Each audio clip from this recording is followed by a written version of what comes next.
period. And they've been conducting some polls, doing some research, speaking to the good people of Ghana.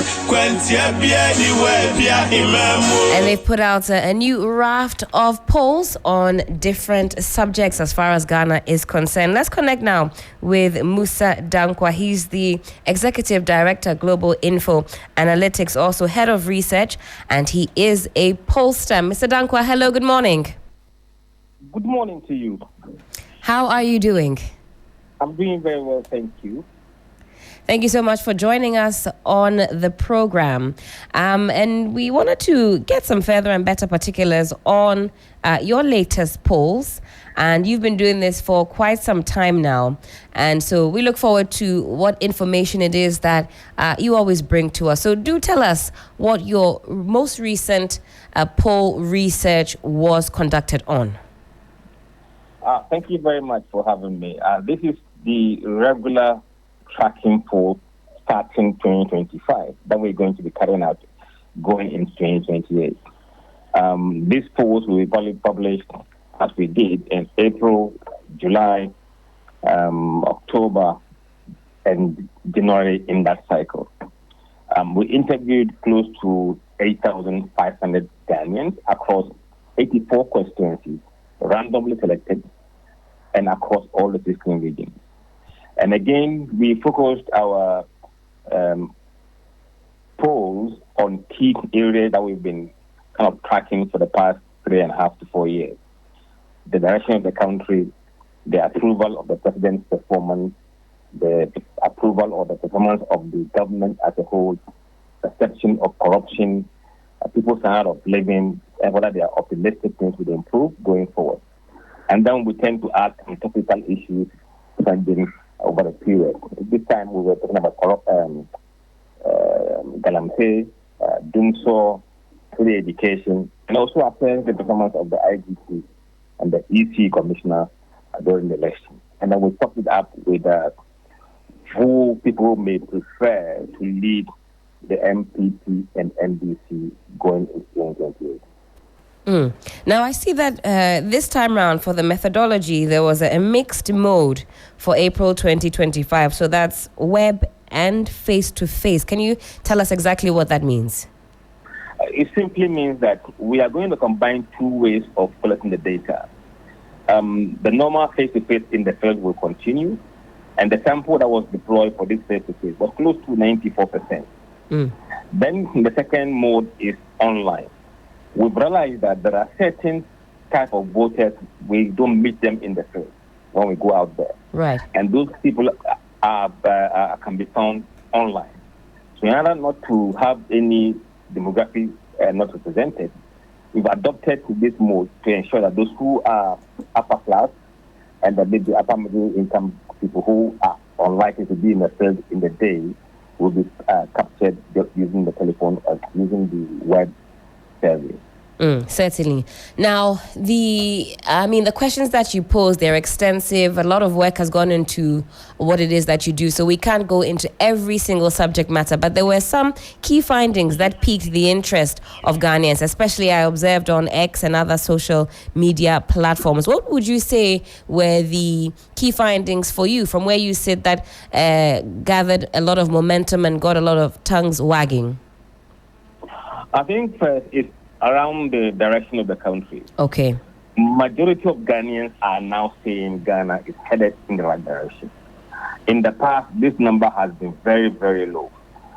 We have seen a dramatic shift in the perception of Ghanaians with regard to where the country is headed now.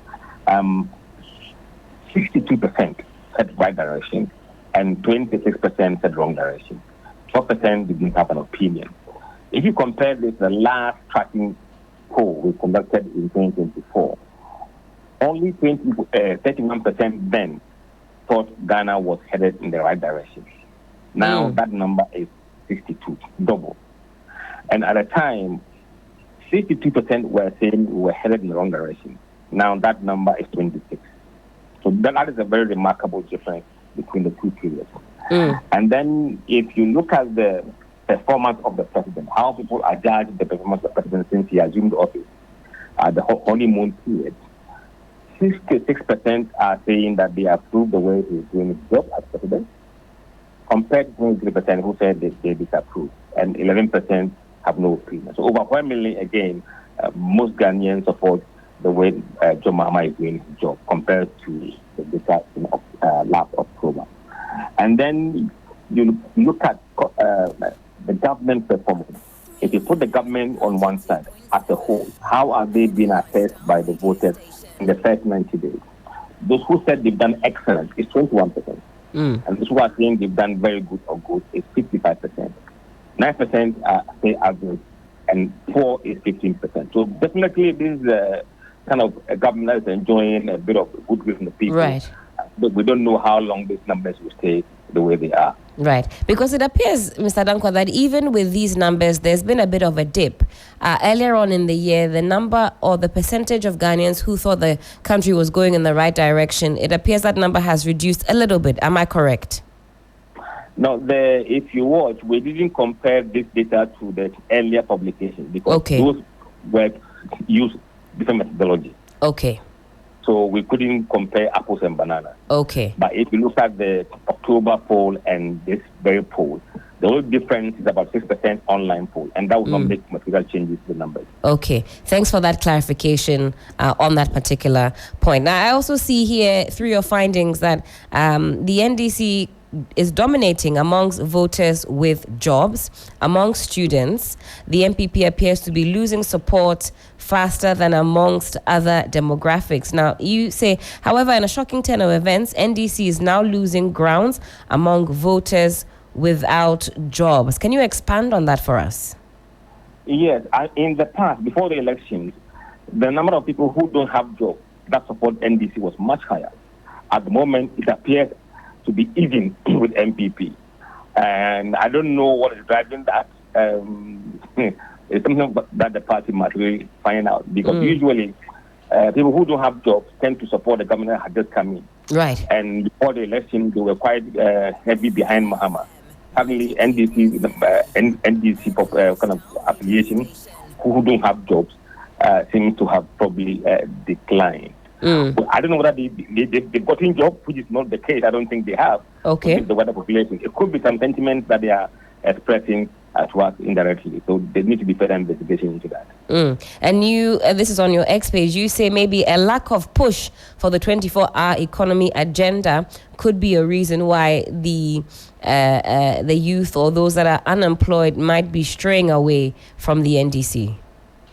I use the word could for a reason. I don't know. I don't have the real evidence, but it could be something that they have to look at. Interesting. Also, the NDC, you say, now dominates, well, this according to your poll, amongst voters with all levels of education qualification. The poll continues to show that the NPP continues to lose ground amongst voters with tertiary level qualification, a development which emerged during the last 6 months of the 2024 campaign and continues after the election. And that's quite significant. Would you say that this was due to the promise of the NDC to provide that tertiary support, or is there something else at play here? You know, these were close-ended questions, and I tried not to speculate about the reason for changes. But I think you could speculate on that basis. But remember, these are people with at least tertiary, so they have finished tertiary. They're not going to enjoy the benefit of that free tertiary policy. Okay. So that's the difference. So these people who have already gotten qualifications from university level are tilting towards NDC than they've ever been. I see. But if you look at those with senior high, who could be, some of which could be going to secondary university, that one to NDC has upper hand of 5%. And among those with junior high, the gap is much bigger. We also saw, according to the polls, that if there is a rematch of the 2024 general elections, the NPP is likely to win only 2 regions, and that is the Ashanti and the Northeast regions. Were there any surprises there for yourself and the team? No, there wasn't a surprise because if you look at the last election results, you could see that they nearly lost 18 regions. It was close, very close. Now, in the rematch, we see NDC leading in the Eastern region, which means that they could add Eastern region to their tally if elections were held today, leaving MPP with only Ashanti region and Northeast. I see. And also, as far as presidential candidates is concerned, if there was a rematch, the poll suggests that President John Dramani Mahama would lead with 59%, Dr. Bawumia with 35%, and others 6%. With those figures as well, any surprises there? Not really, because what you see is that the continuous goodwill that Mahama is enjoying has added 2 more points to his numbers. And then Bawumia has dropped to 36%.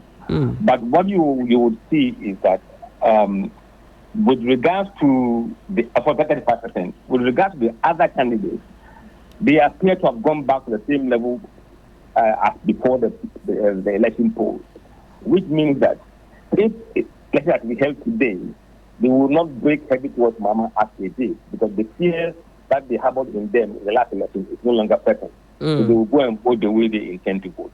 So you see Dana Kwambidako going up, Alan going up, and others going up. And they have done so at the expense of Bawumia, not Mahama. And that is what must be worrying for MPP. Very interesting there. Now, this one had to do with a new generation of leaders, and I wanted to understand the distinction. I'm on the Global Info Analytics X page. So the distinction between the new generation of leaders only, and then also the NDC top 5 candidates preferred by voters. Let's talk about the new generation of leaders only. What is it that you were looking to ascertain? Is it who the NDC base would be looking to put forth as their leaders come 2028? What exactly is going on with that? We see Honorable Haruna Idrisu leading the pack there with some 37%. Break that down for us, please. Yes. First and foremost, we were there with MPP list, but you couldn't just go there with MPP list. You'll be seen to be biased. So we have to add in another layer, which is the NDC aspect. Right. Now, what we did was that we looked at the entire potential list that could run within the NDC and see where the general voters would like to gravitate towards currently. So we had a bad view of what people are saying across the country. Right. But then if you look at the voting demography or the demography of the country today, about 70% or more of people who are voting today are below 44 years of age. And if these people are to be influenced by their own peers or by their own age, how would they vote? So if you should put aside the younger generation of NDC, where would general voters be taking towards? Okay. So we see that among every competitor that we had, the top 5 were Professor Jinana, is old generation. Haruna Idrisu, nearly new generation. Right. Atifortin, new generation. Ablakwa, new generation. Asirin Kesia, old generation. Old generation. And now add new generation. Yes. Now, if you take the old generation out, how does the race look like? Okay. Then you have Haruna Idrisu on top of the group with 7%, and then Atifortin on 25%, Ablakwa on 21%, and the NATO Admiral 12%, and Omani Boama 4.7%. So these are the top new generation NDC potential candidates whom the public may consider. And then when we look at the NPP side, so you say the new poll also shows voters' preference for NPP leadership looking to 2028, and you have Dr. Mahmoud Bawumia leading the pack, 48.1%, and then Kennedy Agyapong following closely behind, 25%. Well, not that close behind, but in second position. Are you surprised by that? I think many would have assumed that Kennedy Agyapong would have had a higher percentage or a higher share of that number, maybe even a 30% or more, maybe even a 40%. What do you make of these numbers? One, this is early days, and early days just give you a snapshot of what is happening. And events tend to influence the polling numbers at the time that the polls were being taken. And remember, I think with Kennedy, he may have suffered from bad publicity from the case involving Anak. That's right. That could have impacted his numbers. So going forward, we have to see how these numbers trend. If they stay like this, then that could be worrying for him. But in the next 3 polls, we'll see where the numbers actually really sit. For now, this is snapshot. Snapshots are always flawed in terms of overall trend. Absolutely, because as you say, it's also what's happening at the moment that also informs whatever decisions that are made by the individuals who are polled. All right, a few more, and then, of course, we can wrap up on the conversation. I know you have a busy morning. Now, the poll showed that 64% of Ghanaians are satisfied with the budget as presented by Honorable Kessiel Ato Forson, and only some 10% dissatisfied with it. Were these also asked as close-ended questions, or were there reasons given for which it appears Ghanaians are very happy with this first budget? No, we asked a very close-ended questions for all of these questions. Okay. And we asked them whether they were happy or satisfied with the budget as presented by Dr. Kessiel Ato Forson. And as you can see, 64% of voters said yes, they are happy with the budget that was read. Only 10% were not happy with it, and 26% were neutral. And that shouldn't be surprising, because if you look at the budget that was read, people who were into betting were deflated, and everybody that was against either was deflated. So this must not be surprising. All right. Now, on the state of Dumsor, and then we'll come to corruption after that. And President John Dramani Mahama, 20% of voters believe that it has worsened. That's the case of Dumsor, while 34% say that has improved. Those were the figures there. Let's talk about corruption also, Mr. Dankwa. On the state of corruption, you have 56% of the individuals sampled say that it's improving. Okay, so this is from October 24 all the way through to April 2025. What do the numbers tell us as far as the perception or the state of corruption is concerned?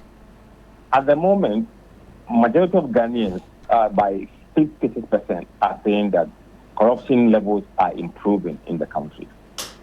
14% are saying that it's getting worse. Okay. And 23% says it is the same, it hasn't changed.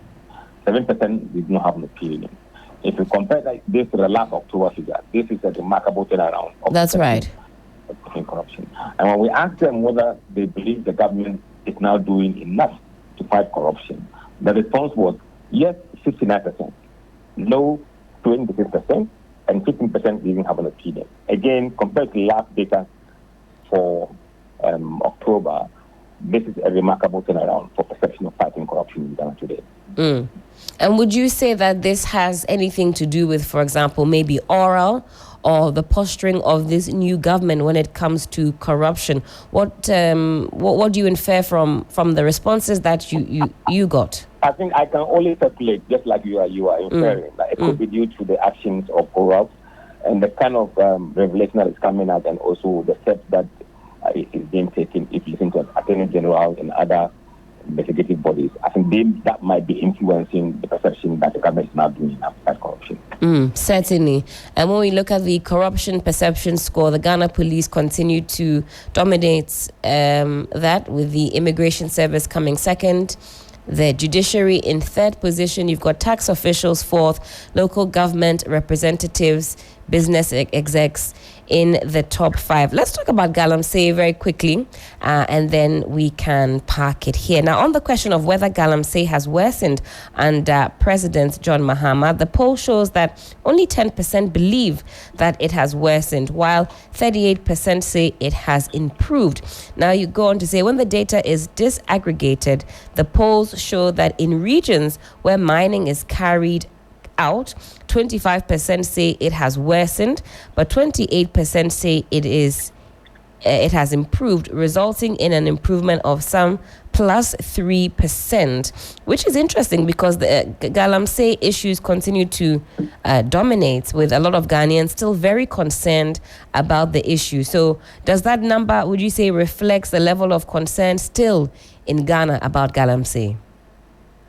I think people are still concerned about Galamsey, and there's also an increased media hype about Galamsey as well. So it's getting the attention that it deserves. But when you test it across the country on the ground, then you see a different perception. Across the country, I think people think it is improving, plus 28%. But in the mining areas, it appears nothing has changed much. Mm. And if government wants to know how people feel, I think the attention must focus in the money area.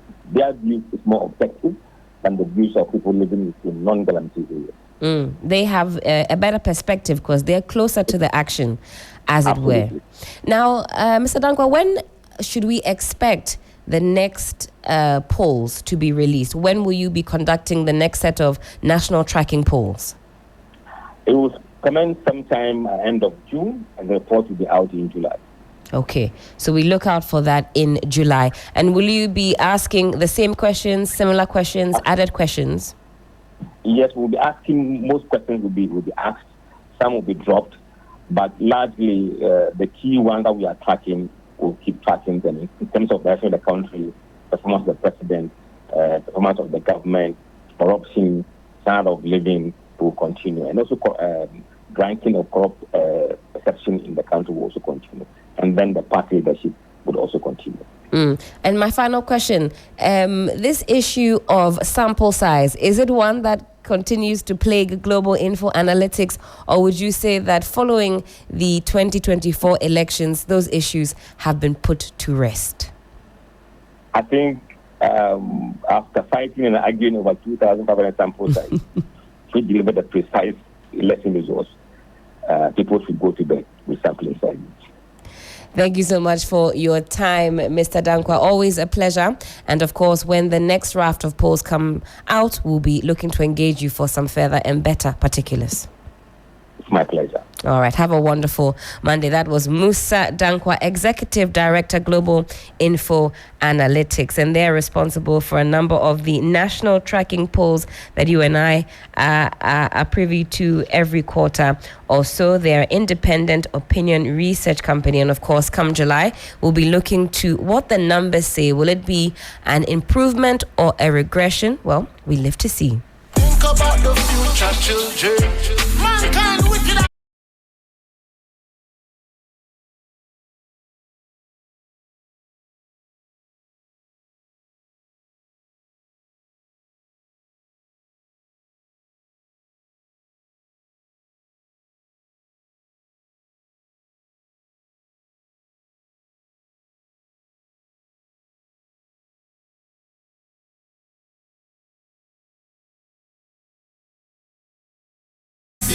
You can also follow Global Info Analytics, and they put some excerpts of their findings on their X page along with graphs. Very easy to follow, always full of intel. If you're interested in what a bulk of the nation think of very pertinent issues. Many thanks to Musa Dankwa for joining us on the program and giving us some more flesh on the bones.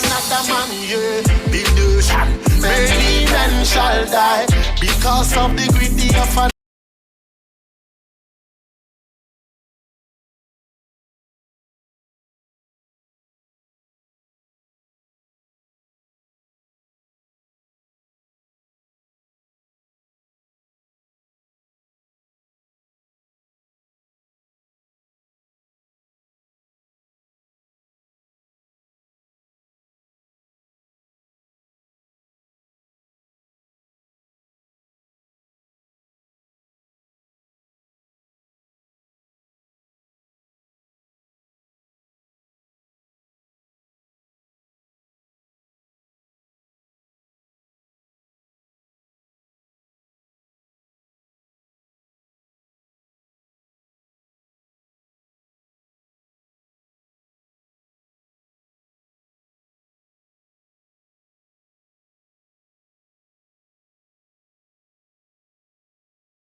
Of the hour 9 a.m. This is still 3FM Sunrise on 3FM 92.7. Now, last week, I believe on Friday, we spoke about this issue. It is D-Day today. Now, the Speaker of Ghana's Parliament has agreed to a request by the National Intelligence Bureau, NIB, to release two members of Parliament, and that's Mustafa Yusuf and Kwame Asare Obing. You know him as A+ for investigations. And I say it's D-Day because the MPs have been directed to appear before NIB officials for a preliminary interaction on Monday, April 7, 2025 at 10 a.m. So just in under 2 hours or so to go. And they'll be having that meeting in Parliament, in a conference room in Parliament. Now, this is contained in a letter addressed to the Director General of the National Intelligence Bureau, dated April 2. Now, it's a subject that is gaining momentum, immunity of MPs, and what exactly that means. She say, rise up, sons and daughters, no one is.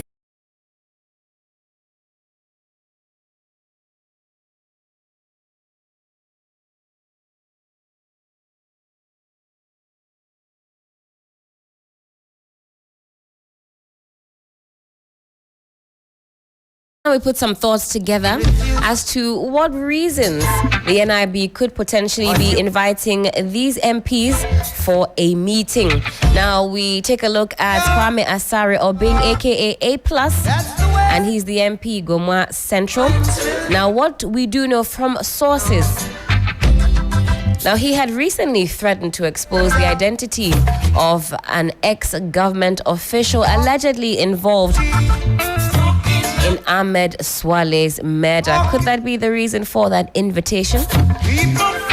In more recent times, he put on his Facebook page that a truck carrying suspected missing cables belonging to ECG had been intercepted in his constituency.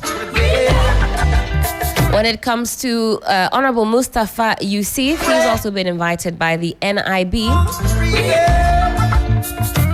Well, he's mentioned in the National Service Authority ghost name scandal, where he once served as executive director. Is that of interest to the NIB? Is that what this conference is all about? Well, also his involvement in controversies surrounding the budget and organization of the All-African Games under his watch as sports minister. You'll recall late into last year, it was still a topic that was very much high up on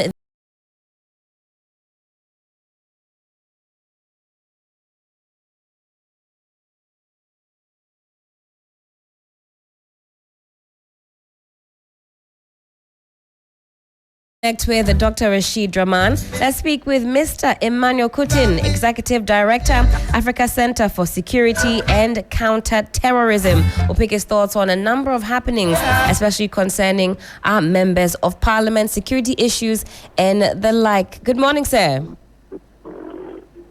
Good morning to your production team and your good self, and to our listeners. Fantastic. Hope you're doing well this morning. God has been so merciful. Thank you so much for joining us on the program. Now, we know that today, April 7, 2025, some two MPs have been summoned, if you will, by the NIB. They'll be having an interaction in Parliament, in a conference room in Parliament, to answer some questions that we don't know. What do you make of this invitation of these two MPs? And then we'll talk about other matters arising. I think it's a good call, and we have to look at it in several contexts. We have to look at the constitutional and legal context, the procedural consideration, the institutional implication of Parliament as a house, and the broader democratic significance. Well, if you look at the constitutional and legal context, I think the release of these members for questioning by the Speaker represent a very significant intersection of parliamentary privilege and the rule of law. So if you look at most democratic systems, parliamentarians enjoy certain immunities. But these are typically balanced against the principle that no one is above the law. So if you look at procedurally, the Speaker decision also demonstrates certain or several important factors for democratic governance. I think to me, it affirms the principle of equality before the law, indicating that elected representatives cannot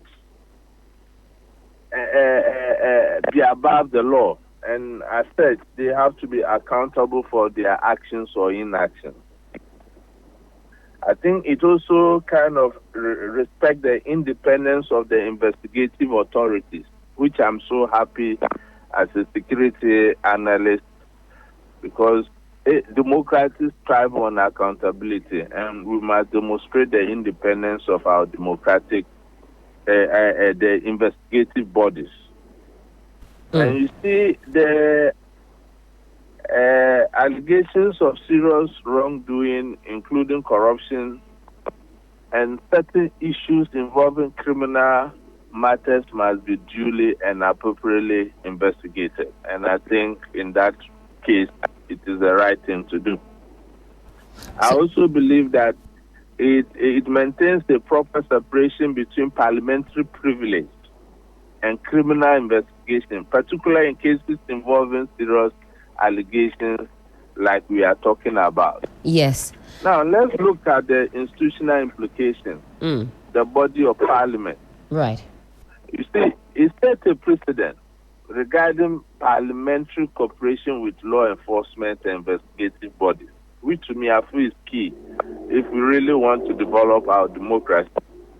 It also demonstrates the Speaker's commitment to upholding the rule of law within the parliamentary framework. And the last point I think it is significant of notice is that I think it signals that parliamentary privilege is not intended to shield members from legitimate criminal investigations. So what is the wider or the broader democratic significance of all this? You see, the willingness to allow members of the legislature to be questioned in connection with serious allegations support the democratic accountability. Right. And I think as the people, we should be proud of the steps the Speaker have taken. And the Speaker appears to be striking a balance between protecting the institution of Parliament whilst acknowledging that serious allegations warrant proper investigations at the appropriate authority. There's a saying that leadership by example. So it's our own parliamentarians who make these laws. So they must be prepared when allegations of this nature are made against them. They can be properly investigated. And don't let us jump into conclusions. They are not guilty of any offense. They are just being investigated over what I would say an allegation at the moment until a court of competent jurisdiction convicts them. If you look at criminal jurisprudence, it's very clear. So it's good for our democracy, so to speak. Right. Now, Mr. Kuti, I want to ask about this specific issue. Now, it's one that has gathered so much momentum. Everybody's talking about it. This is Honorable Ntim Fordjour. He addressed the press in a press conference about what he says is an alleged carrying of drugs and some currency. Now, not only is he a member of Parliament for Asin South, he's also the ranking member on the Defense and Interior committee in Parliament. Now, given that the President has directed the National Security, NIB, and so on and so forth to reach out and get further and better particulars on these suspicions, would you encourage, for example, what is happening today with the two other members of Parliament, that's A+, Honorable Yusuf, to also apply then to Ntim Fordjour? Should the respective security agencies write to the Speaker and then seek audience, as has been done with these two members of Parliament? Would that be the best thing to do in this instance to put some finality to the back and forth that we are currently seeing unfold? You see, that's the beauty of democracy. And every democracy strives on a very responsible opposition. A very responsible and accountable opposition. Truth of the matter is, the position of the Reverend Honorable Ntim Fordjour makes his actions very untenable, because gathering intelligence is one thing and managing things is another. And if you look at intelligence is in its own value chain, the management of intelligence is very crucial. And I think that for him to hold a press conference on allegations of this magnitude is far-fetched. At least, given his privileged position, he could have easily applied to the chairman of the committee to get to the security agencies to get relevant clarification on some of these issues. If that fails, he still had the power to get the chairman to summon the second ministers to brief the committee on these said allegations. And in that forum, he would have had every opportunity to ask the questions he so desired. But to run to the market shopping with allegations, I think is far-fetched. And you realize the minority is very quiet on this subject matter, unless the honorable member himself running from radio station to the other and TV station to the other. And I understand a lot of people have even called for his arrest. I think that will be far-fetched. Okay, you say an arrest would be taking it too far? It would be too far. I think, you see, he's a member of Parliament. He enjoys some privileges, and, I think the right thing to do is for him to eat the humble pie and apologize to the good people of this country, and we move on. Or he provides the evidence of the allegation he's talking about. You understand? Right. And another thing we can also do is that Parliament can decide to crack the whip by directing that the Honorable Ntim Fordjour to appear before the Privileges Committee and then provide this evidence. If that doesn't happen, you'll be putting parliamentary business into disrepute. You understand? Mr. Kuttin, hold that thought for me, please. Hold that thought for me very quickly, I beg your pardon, just so I can engage Dr. Rashid Draman. He hasn't got too much time with us, and then I'll come back to you, please. Doc, hello, good morning to you. Good morning. Hope you're doing well. Yes, I am well, thank you. Unfortunately, like I said, I have a meeting at 9. That's right. So, yes. I just pick your thoughts for the next 2 or 3 minutes, and then I'll let you go. Okay. What do you make of these recent happenings? I'm referring to Honorable Ntim Fordjour making allegations about drug carrying in international airport. It's gathered a lot of momentum. What should the next steps be? A lot has been said about MP immunity and so on and so forth. What should we be thinking of as a nation? I think for me, it's in order for our parliament to provide scrutiny and oversight over everything that happens in our republic. I think it's in order. But scrutiny must come backed with data and evidence. So if allegations are made, I think we would like to see the member of parliament or the minority group showing exactly like where the cocaine is, where the money, the cash is.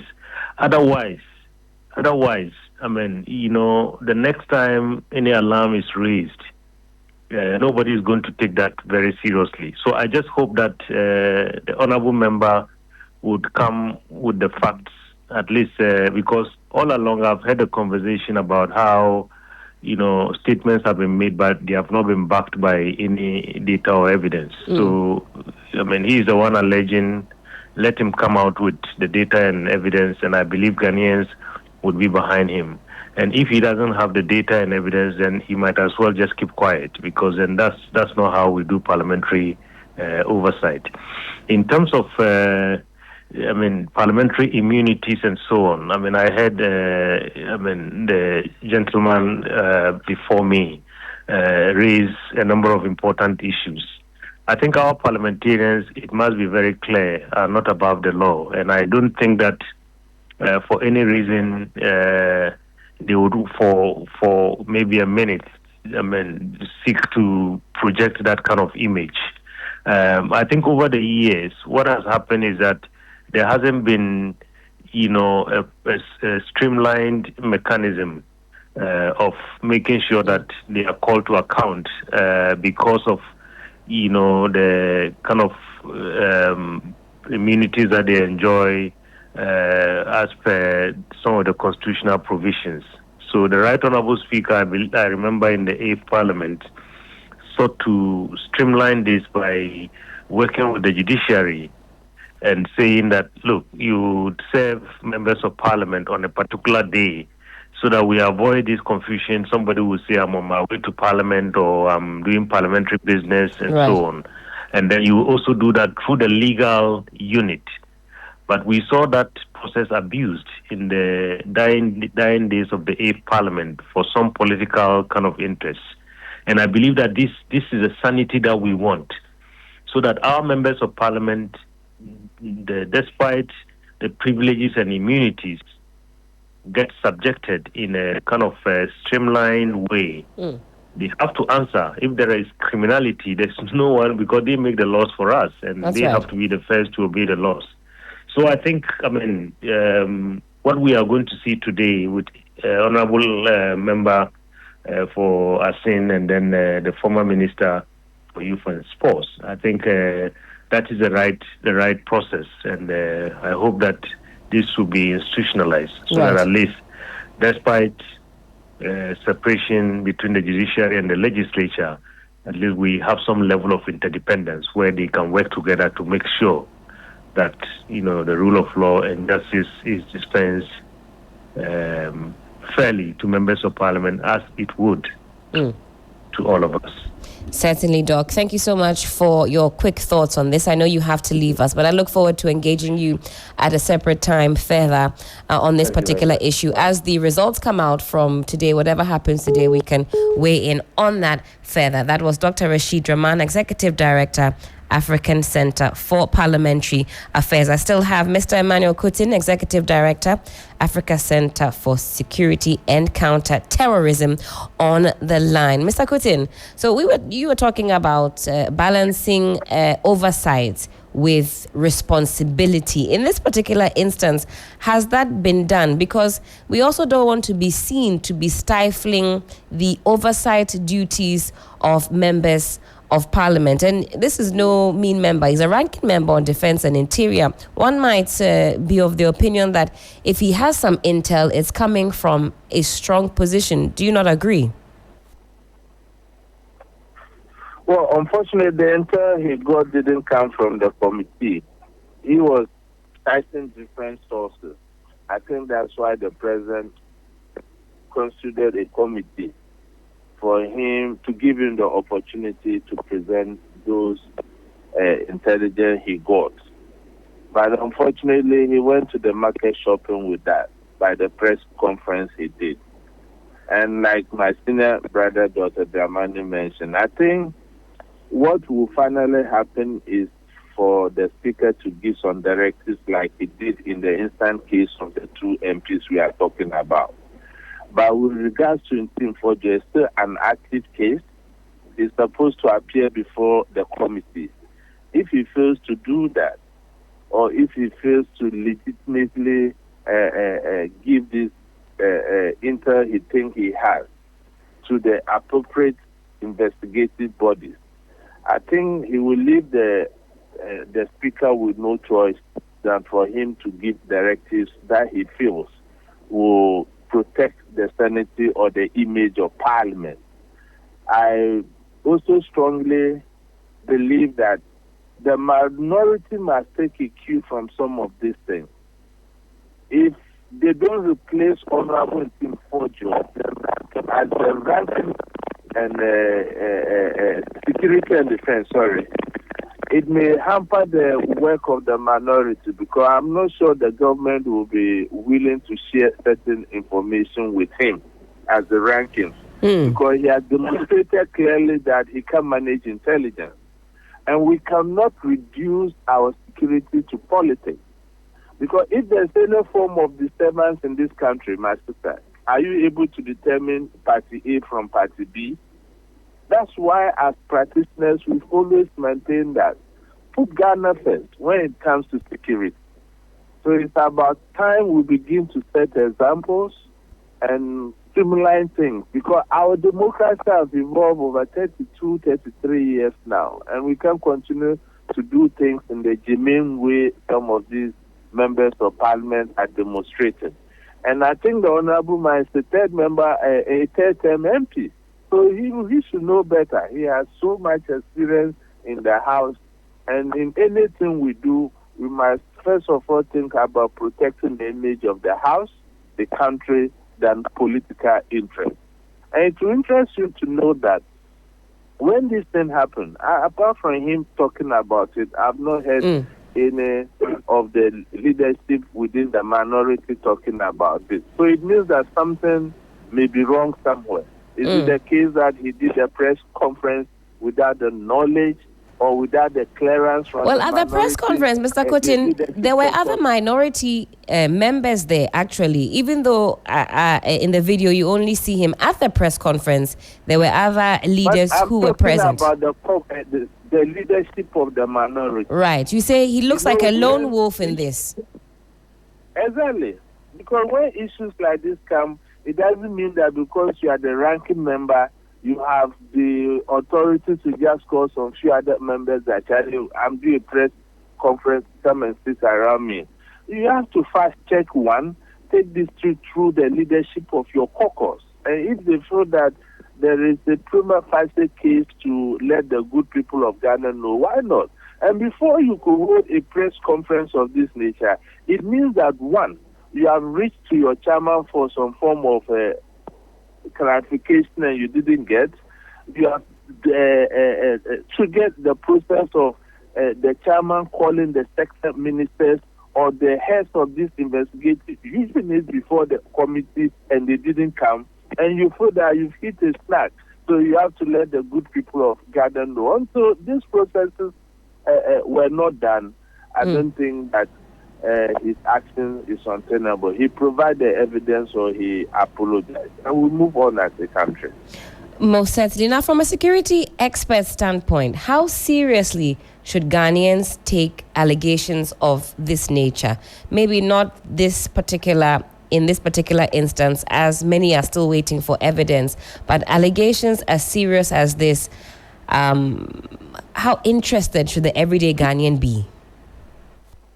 You see, Ghanaians should be very interested in allegations of this nature because they are very serious allegations that have serious international reputation on the country.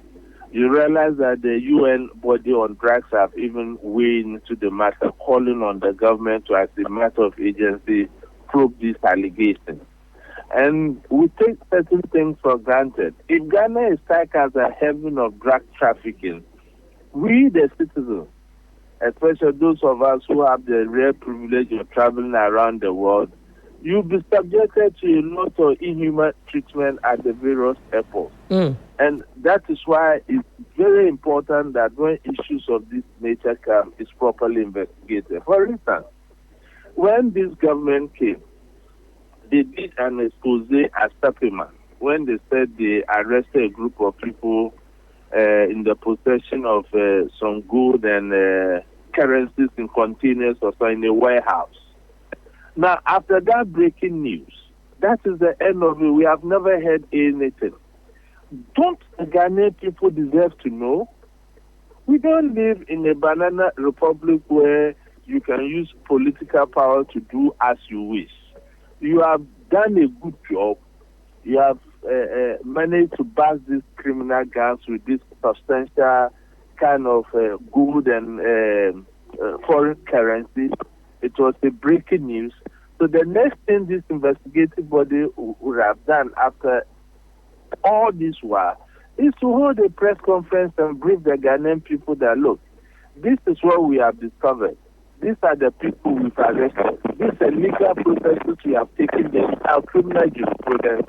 When you arrest a suspect within 48 hours, you must put the person behind before the court. Is that not it? So in which court are these suspects being tried? We don't know. Where is the content of this container? Who is having jurisdiction over it? The content, were they actual gold? Were they actual foreign currencies? How much was the foreign currency? How much was that gold worth? These are legitimate questions in a democracy. Our investigative bodies shouldn't take the citizens for granted. Now came another expose of what happened in Takoradi, that they arrested a ticket truck loaded with cocaine, right? That's right. And the street value was about $360 million. That's right. Very hefty. Where are the exhibits? Who are the suspects you arrested? What is the state of the investigation? So it is about time our investigative bodies become very accountable to the good people of this country in tandem with the practice we find ourselves now, democracy. So a lot has to be done in our security sector reforms across board. Because if you look at the national security in its current form, it's so fragmented. You have national security within the police, the army, immigration, customs. And some party apparatus have also put themselves together, legally or illegally, nobody knows, in the name of national security. So more often than not, when these operations even happen, you don't know the category of people who have even gone for that operation. So granted that some disgruntled individuals or a rather drug gang have disguised themselves as national security ambassadors or these things. How are we supposed to know?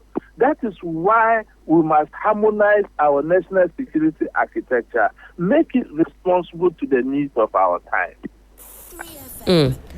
Absolutely. Mr. Akoto, my final question to you this morning, and then we can wrap it up on this very important conversation. If you had the ears of Mr. President this morning, what's that one urgent thing that you would advise him to act on immediately? With regards to what we are talking about in the country in general. With regards to what we're talking about, and then in the country in general, as far as security matters are concerned. In the country as a whole, the greatest existential threat to the country is the illegal mining, Galamsey. The president should declare a state of emergency. Use our army to wipe out all these illegal miners, most of whom are not even Ghanaians, and put a temporary ban on Galamsey for at least a year. And then we can have a broader consultation, given the technology we have, to see how we can legally do small-scale mining that will benefit our communities, our youth, and the country. Now, in the instant case of what we are talking about, with the cocaine thing, that's right. I think the president needs to set up a commission of inquiry, a non-partisan one for that matter. He could use retired judges with impeccable credentials, sector experts in the field, and then we look at the value chains of the events that have happened over the period, so that Ghanaians can have confidence that look, state is not kind of compromising on the activities of these drug barons. You understand? Trust is very important, and perception has everything to do with anything we do. So we shouldn't let people go to the market shopping with perception, and if care is not taken, it becomes truth. On the last but not the least is the interim for justice. I think if the gentleman does not, within the coming days, provide those intel he thinks he has, or he comes out to apologize, the Speaker should give directives to protect the image of Parliament. Certainly. Mr. Kuttin, thank you so much for your time this morning and for helping us unpack some of these issues. Do have a wonderful Monday. And that was Emmanuel Kuttin, Executive Director of the Africa Center for Security and Counter-Terrorism, helping us unpack the serious concerns around Ghana's national security, drug allegations, and institutional integrity. Time check, 13 after 9. This is still 3FM Sunrise on 3FM 92.7. Tell me when you're gonna run.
Thank you so much for sticking with us right here on 3FM Sunrise all the way through up until now. The conversation continues, and I've got two gentlemen on the phone lines to get into these pertinent issues. Dr. Richard Amakoba is a political scientist. He joins us on the phone lines, as well as Professor David Abdullahi, Senior Governance Advisor, African Parliamentary Network. Gentlemen, hello, good morning. Good morning to you and your listeners. Thank you so much for joining us on the program. I'll start off with Dr. Richard Amakoba. And Doc, again, thank you. Warm welcome to 3FM Sunrise. Before you joined us, we talked about a few hot topic items, and I want to pick your thoughts on that. Two members of Parliament. You've got Honorable Kwame Asare Obeng, popularly known as A+, as well as Honorable UC, former sports minister. They are going to be having some interaction with the NIB in a conference room in Parliament today. And a lot has been said about immunity when it comes to members of Parliament. Many people are of the view that this is a step in the right direction. I'll take your preliminary thoughts on this particular one. Well, this is how it's done worldwide. It's not just doing it this time. And it's done because MPs should speak their mind without fear. Because they speak for the people. That's why it's done that way. Depending on what the issue is, it cannot be completely immune to everything. No. If you kill your wife, you should be arrested. If you act any criminality, you should be arrested. And so that part is there. But aside from that, if you make a pronouncement in Parliament, you cannot be stopped in any way. So that one is a step in the right direction to allow parliamentarians the ability to speak their mind. So it's a good thing. Would you say that this process helps to balance out issues of accountability as well as making sure that members of parliament are not subject to, let's say, political harassment? Well, the second point you made is more of it. For example, the last government that was in office intimidated people to the extent that 97 MPs want to remove the finance minister, and they were still not able to remove him. And then he pledged that he would campaign against them, and he did. And sure enough, many of them lost their seats. This is what is supposed to prevent. But it is not in itself. The party apparatus must also be that supportive. So if the president threatens your MPs, the party itself must support the MP to counterbalance it. Why would he do that when he's the one going out of office? Now you want to, because you're upset, what is it? Because your word is final, this is why it is there. But we don't pretty much, we don't understand what we are doing. We don't understand it, really. That's been fair. We don't understand it. And this is why they're just muddling through. It's why we constantly have problems, right? A president cannot do what Mr. Kufuor came to do. You are leaving office and you still want to dictate to the party. No. When you serve your term and you are leaving, you leave the scene and let the people themselves decide. You can still come back and be part of it, but the party does not belong to you. And this is what has happened. Intimidating people, harassing people, threatening people. It's called really party capture. That's what he did. And look at the result. Complete calamity. That's what happened. Now, Doc, let's move on and talk about the issue concerning Reverend Ntim Fordjour. Now, he's raised some serious eyebrows with claims about internal sabotage and threats to Ghana's national security. He's talking about some alleged drugs and currency that he says came into the country. Should he also be a part of these meetings that the NIB will be conducting today in Parliament? Well, if anybody, it doesn't matter your position, if you are making a serious allegation, it must be investigated. They cannot investigate it without talking to you. So it should be talked to. And if you are making such big allegations and they are not true, you have to be careful. You have to have facts to back your allegations up. So I don't see anything wrong with it. Sometimes people get intimidated, and because of that, for example, what the president said, the former president said, if you have evidence, bring it. What evidence? Am I ordinary citizens? Are we investigators? But once allegations are made, the responsibility of the government is not just based on that allegation to go and arrest someone. It is the beginning point of investigation. Because if you didn't know that was going on, he has alerted you to it. So go and find out. And then if it is not what he thought, you come and tell us this is what you found, this and that. But don't turn around and fight with the person who is making the allegation. I don't understand it. And when that is done, it gives the impression that maybe there's something there. And indeed, there may not be anything there. So he made that allegation. Now he wants to backtrack that he was not serious or something. It is not good. This is exactly what the parliamentary rules are supposed to be. Let me bring in Professor Abdullahi in on this particular one. And Prof, how do you assess the happenings over the last week or so? And yes, exactly a week ago, I believe it was, Reverend Ntim Fordjour, he's the member of Parliament, Asin South. He called a press conference alleging some wrongdoing, some drugs coming into the country and so on and so forth. As you observe how the conversation has gone, what do you make? First of all, Reverend Ntim Fordjour is not above the law. Secondly, he should understand that when you make an allegation, you should have the evidence to support it.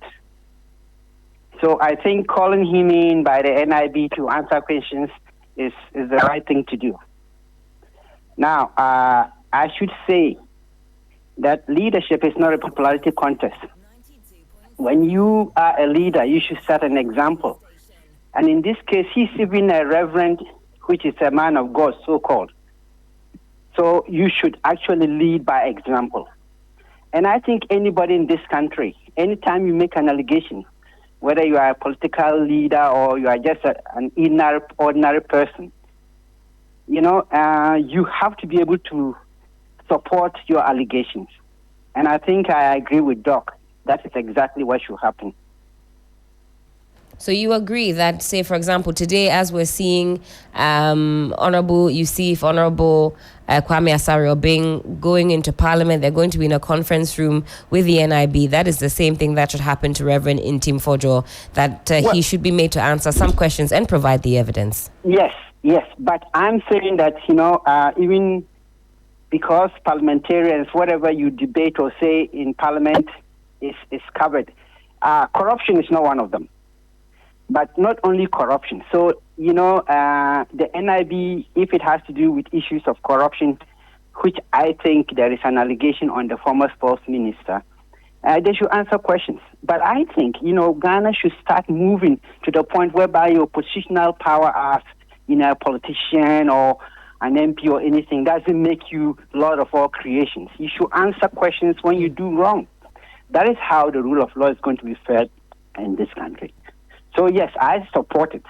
And I think it should be a lesson to all those parliamentarians when you just make things off the cuff without any support of what you allege. You should be holding.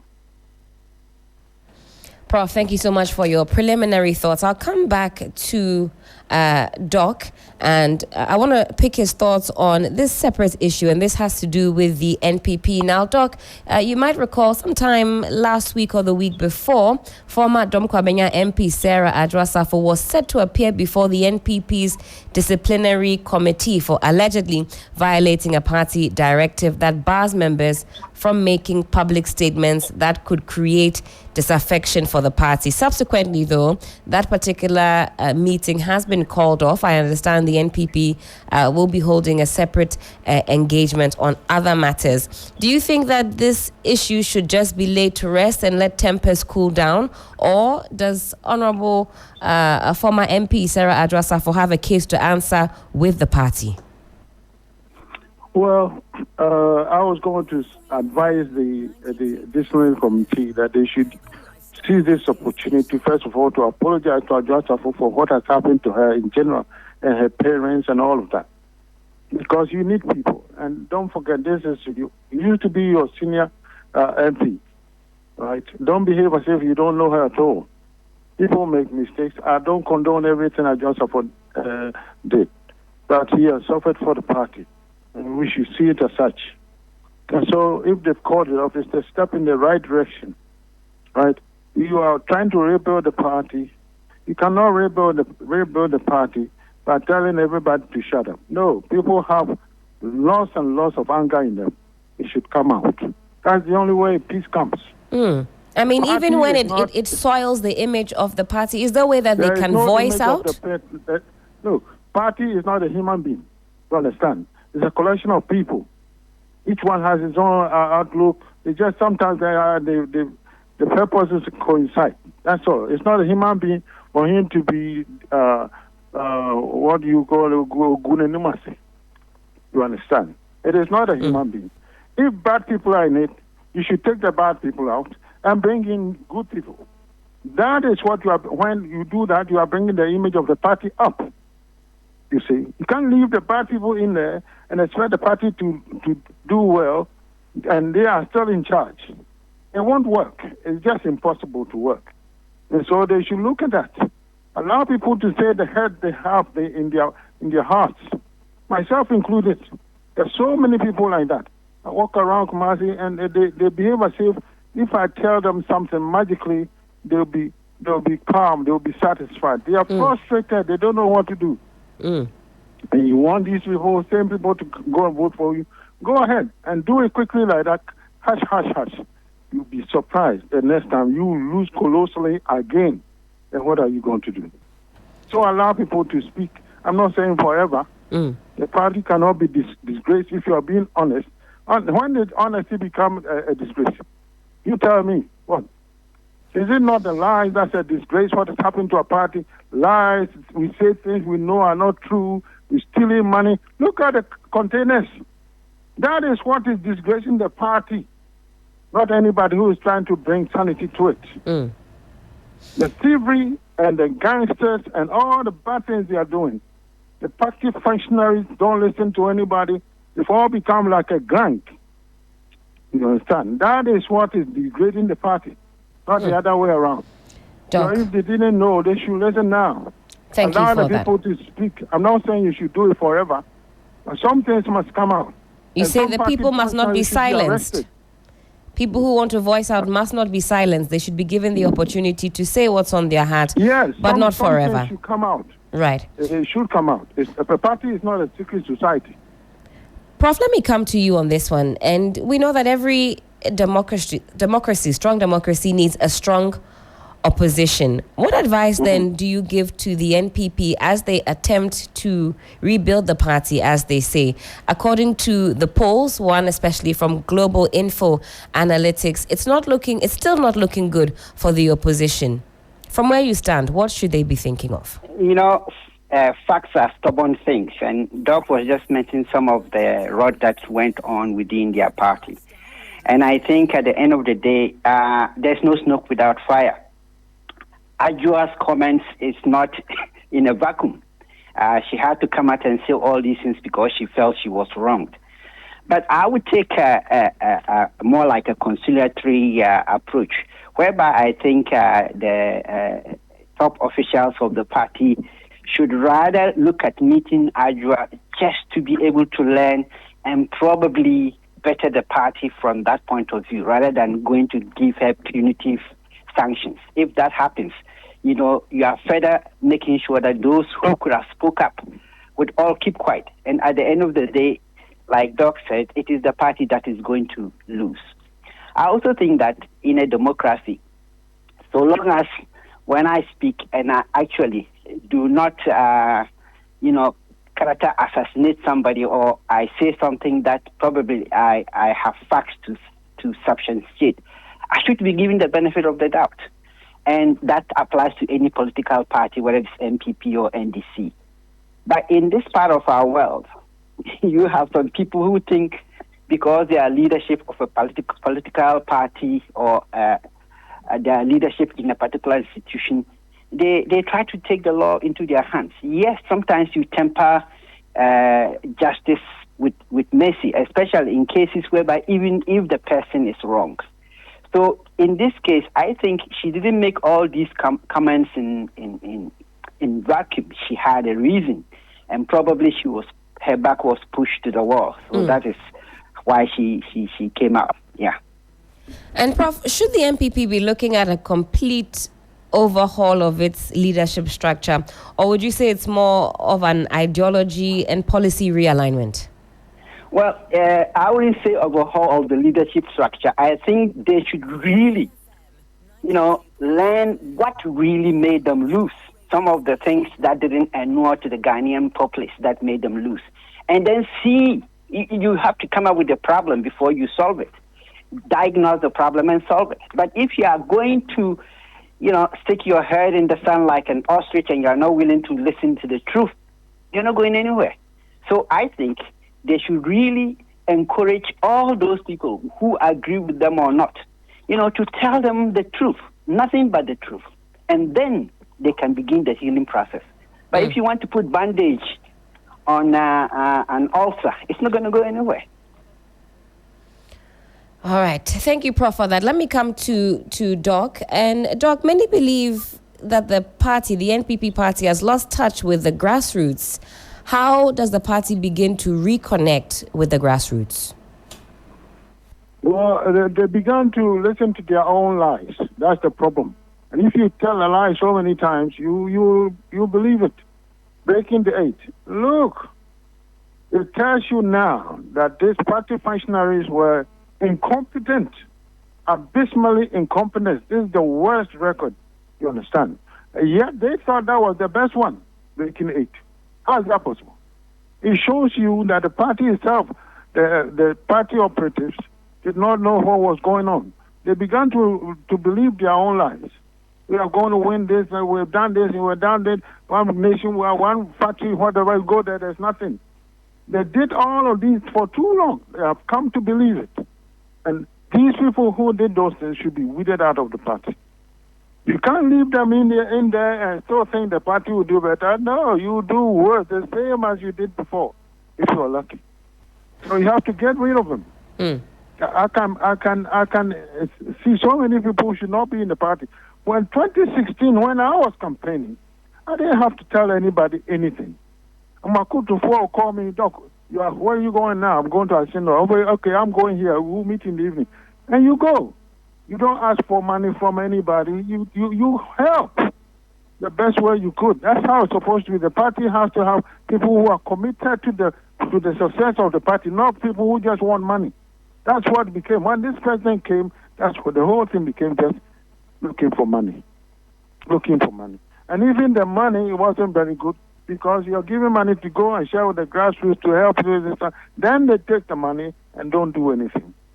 How is the party going to go get successful? No, it won't work that way. And if those people are still in the party, it's going to fail again. Maybe even more colossally this time.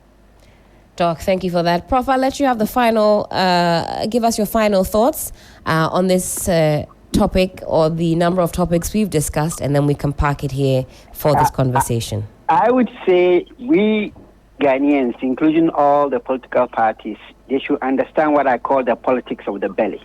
You know, if the common man in the village or, cannot get food to eat or is struggling, can they go and vote? So, any political party should know that if they're in power today, they should be careful. They should take care of the people. And one of the most important things is making sure that they can eat. And we cannot do that. And you talk about highfalutin things, this and that. They are not interested in that. They are more concerned about what they can eat, how they can take care of their families, how they can pay school fees, and so on and so forth. So it should be a lesson. I think if the NPP learns seriously, and I highlight it, seriously from their mistakes that made them lose massively, then they can begin to come up. But if not, it's going to be like Doc said. It's going to be even worse. Yeah. Thank you so much, gentlemen, for your time this morning. I know next time we'll have a longer duration to really sink our teeth into some more pertinent issues. But I'm very grateful you could join us this morning on Sunrise. Thank you. Okay. Thank you so much. Again, we were speaking with Dr. Richard Amoako-Baa. He's a political scientist, and also Professor David Abdullahi, Senior Governance Advisor, African Parliamentary Network.